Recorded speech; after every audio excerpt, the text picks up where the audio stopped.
Welcome back. Welcome to Concepts of CISSP. We are in Domain 3, Security, Architecture and Engineering. In our last video, we looked into different domain of knowledge or bodies of knowledge which talk about the principles of architecture and principles of engineering. We also looked into trusted system. The concept of trusted system is very important. It's a typical example to understand what a secure system looks like, what are the expectations from trusted system, and what are the key logical construct which define a trusted system.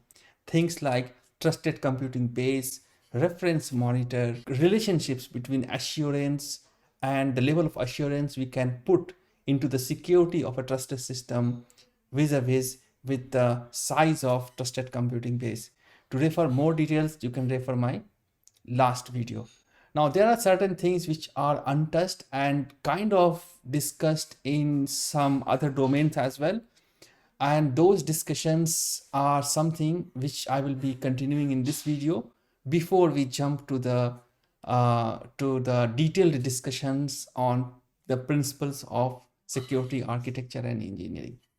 Now, what are those terms? If you look into my last discussion drawing board, we discussed about trusted system, we discussed about the orange books and the concepts produced by TCSEC, which is Trusted Computing Security Evolution Criteria, right? So the TCSEC or ITSEC was another standard produced by European Union, which is Information Technology Security Evolution Criteria. But this TCSEC and ITSEC were kind of static rules to evaluate some security product. Now you can imagine the problem with this definition or with this approach, because practically those big government organizations like Department of Defense or the European Union government department, they are not going to develop solutions for addressing the security of a product. So there will be different vendors coming in. So if we define something very statically or in a very rigid sense, or something which is coming from the government, so there is very less flexibility. Then comes the concept of common criteria. So let's see what is common criteria and how it addresses the inflexible nature of TCSEC and ITSEC. Why we are considering or discussing trusted system at this stage of my CISSP discussion? Because this concept of trusted system will act as a typical product or typical example in understanding the security requirement of a product. This thinking process can be scaled to ensure a group of product or a service or to an organization, right? We already discussed trusted system. We already discussed reference monitor. What is a reference monitor? Its prime purpose is to do the access control, right? And then we discussed about trusted computing base is a set of hardware, software, firmware, which defines the core security functioning of a system, right? And then we also saw the size of TCP. The lower the size of TCP, the highest is the degree of assurance we have in product. Now, to give a formal definition of this assurance level, United States Department of Defense, they came up with Orange Book, right? Now, the Orange Book was a series of documentation which kind of defined what are the different parameters with which we can judge or evaluate the security of a product. Right? We discussed about TCSEC, which is Trusted Computing System Evaluation Security Evaluation Criteria, basically. Now, TCSEC is something which is not used nowadays in a commercial sense. We can still refer to the Orange Book if we like, but nowadays we generally use ISO IEC based common criteria. So in this discussion today, I will be doing a little bit of ISO IEC definition of common criteria, and then we will go into the topics which will be the logical next topic to be discussed in this domain 3, security, architecture and engineering. So what is TCSEC, ITSEC and how it relates to common criteria? So if you look into my drawing board, TCSEC was proposed by Department of Defense, United States, in an effort to put evaluation criteria for secure systems. And ITSEC was a similar effort by European Union. It is called Information Technology Security Evaluation Criteria, right? So they were government defined, rigid, very the frequency of revision was not too frequent. So these kind of things always create problem with the product manufacturer or security vendors. That's where the effort of common criteria was made, and it was formally defined by ISO IEC 15408, 1, 2, and 3. What we should know is the bare minimum things we should know about common criteria is that it's a dynamic subjective product evaluation, and it replaces the ITSEC or the European Union version, and TCSEC, which is Trusted Computing System Evaluation Criteria by United States. It is formally defined by ISO IEC 15408, 1, 2, and 3.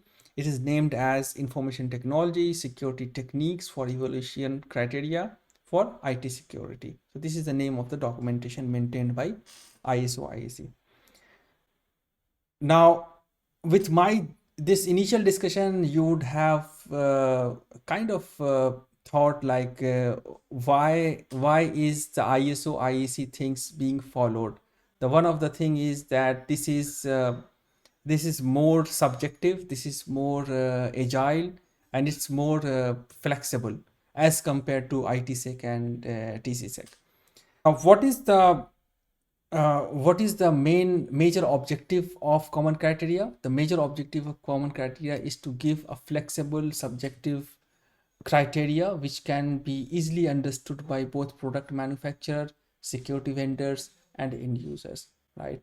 But if we have to outline the objectives of common criteria guidelines, so these objectives are: the first and foremost objective is to add buyers confidence, right? We want to add the confidence of the people who are buying security products. We want to eliminate duplicate evaluation. We don't want to have different evaluation going on. Everyone should focus on one criteria, one set of criteria basically, and that will eliminate duplicate evaluation. The evaluation should be cost effective. It should not be too expensive. It should go with the overall spirit that the cost of security should be less than the benefit driven by the organization, right? The evaluation is of high and consistent standard is one of the objective, that the quality of evaluation should be very high, and the consistency of a standard should be there, right? One of the objective is to promote evaluation and increase availability of evaluated product. And last and not the least, and this is one of the most important thing about common criteria guideline, is to evaluate the functionality of the product. The security guideline or security criteria should not inhibit the overall objective of the product for which it exists, basically, right? So these are the objectives of common criteria guidelines, and we should not memorize it by heart. It's not going to be asked in exam like what are the common criteria guideline objectives, but if we know it, it's good. Now, if we have to understand the common criteria process, like how it works, we should know that what are the different actors in this whole process. So first and foremost, there is something called TOE. TOE is basically the target of evaluation. So what is target of evaluation? Target of evaluation is a category of product, a category of security product, or a specific security product for which we are going to define the common criteria points. Actually, we are going to define what is meant by ensuring confidentiality, integrity, availability for this category of product or for this specific product, right? Now, for a target of evaluation, we define protection profile, PP. So protection profile specify for a TOE the security requirements and protections which are considered as security desires, right? So protection profile is a list of security requirements which is required for this security product in order to make it secure. So it specifies for the TOE the security requirements and protections which are considered as security desires. Now, security target is something which is offered to protection profile. The product vendor basically, when designs a product, it will come up with protection profile. It will come up with a set of encryption or integrity requirement or availability requirement for the product, right? That will be the part of protection profile. Now the vendors, security vendors, who are going to design security solutions or who are gonna work on the protection profiles, they will provide security targets, right? You may have a situation where for a single product a protection profile is published and there are different vendors giving different security targets, and the best security target can be accepted and applied to the product, right? So the security target is offered to protection profile which claims that I will provide those security features. So the vendors responds to protection profile by offering security target. This is something we should have in our mind. So with this note, I think the concept of a trusted system and how common criteria addresses the security of a trusted system is understood. I hope this video is useful, and let's meet into the next video. Thanks for watching and best of luck for CISSP exams.